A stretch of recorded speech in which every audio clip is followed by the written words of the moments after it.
മുരിങ്ങ ഉണ്ടല്ലോ, മുരിങ്ങ മുരിങ്ങയില മുരിങ്ങയിലയും ഇതുപോലെ പൊടിച്ച് പൊടിയുടെ അത് ആർക്കാണ് ആവശ്യമുള്ളത്? അതെങ്ങനെ ഒരു മാർക്കറ്റിങ്ങിന്റെ?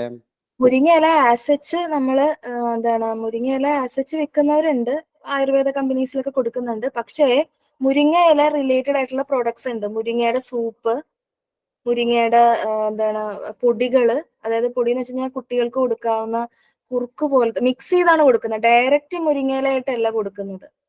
മുരിങ്ങയിലയിൽ നിന്നുള്ള വാല്യൂ ആഡഡ് പ്രൊഡക്ട്സ് ആയിട്ടാണ് ഇപ്പൊ ഹൈലി ഡിമാൻഡഡ് ആയിട്ട് വരുന്നത്. പുട്ടിന്റെ ഒപ്പം റാഗി അത് മിക്സ് ചെയ്താണ് ഇപ്പൊ കൊടുക്കുന്ന ഒരു ഇത് കണ്ടിരിക്കുന്നത്. തമിഴ്നാട്ടിലാണ് അതിന്റെ പ്രൊഡക്ഷൻ ഇഷ്ടംപോലെ തുടങ്ങിയിട്ടുണ്ട്. അത് നമുക്കും കേരളത്തിലും അത് യൂസ് ചെയ്യാം. ഞാൻ പറഞ്ഞല്ലോ, നിങ്ങളൊരു പരീക്ഷണാർത്ഥത്തിൽ ചെയ്ത് മറ്റുള്ളവരിൽ എത്തിക്കുക, അതിലൂടെയാണ് അത് സക്സസ്ഫുൾ ആവുന്നത്. മുരിങ്ങയുടെ ഇലയുടെ കണ്ടന്റ് കുറച്ചിട്ട് മറ്റേ പൊടികൾ മിക്സ് ചെയ്ത് കൊടുക്കുക. പിന്നെ സൂപ്പൊക്കെ ഉണ്ടാക്കുമ്പോൾ നമുക്ക് തന്നെ ഒന്ന് ട്രൈ ചെയ്ത് ഉറപ്പ് വരുത്തിയ ശേഷം അത് സെല് ചെയ്യാൻ നോക്കുക. ഇപ്പൊ മഷ്റൂം അറിയില്ലേ? മഷ്റൂം ഇപ്പം ഹൈലി ഡിമാൻഡഡ് ആണ്. മഷ്റൂം കാപ്പിപ്പൊടിയുടെ ഒപ്പം മിക്സ് ചെയ്തിട്ട് കൊടുക്കുന്നവർ വരെ ഉണ്ട്, ഹെൽത്ത് ഡ്രിങ്ക് ആയിട്ട്.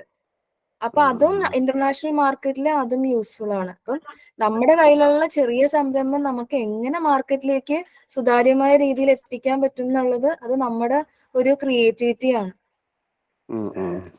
അത് ട്രൈ ചെയ്യുക. കുറച്ചധികം സംരംഭം റിലേറ്റഡ് ആയിട്ടുള്ള കാര്യങ്ങൾ നോക്കുക. നിങ്ങൾക്ക് അങ്ങനെ താല്പര്യം ഉണ്ടെങ്കിൽ. എന്റെ ബ്രാൻഡിലുള്ള മുരിങ്ങയുടെ സൂപ്പ് മിക്സ് ആണ്. മുരിങ്ങയുടെ മായാസ് ഹെൽത്തി ഡിലൈറ്റ്സ് എന്നാണ് എന്റെ ബ്രാൻഡ് നെയിം. എന്റെ ബ്രാൻഡ് നെയിമിലുള്ള മുരിങ്ങയുടെ സൂപ്പ് മിക്സ് ആണ്. ഇതിന്റെ MRP വന്നിട്ട് 100 ഗ്രാം 180 രൂപയാണ് MRP വരുന്നത്. കണ്ടോ?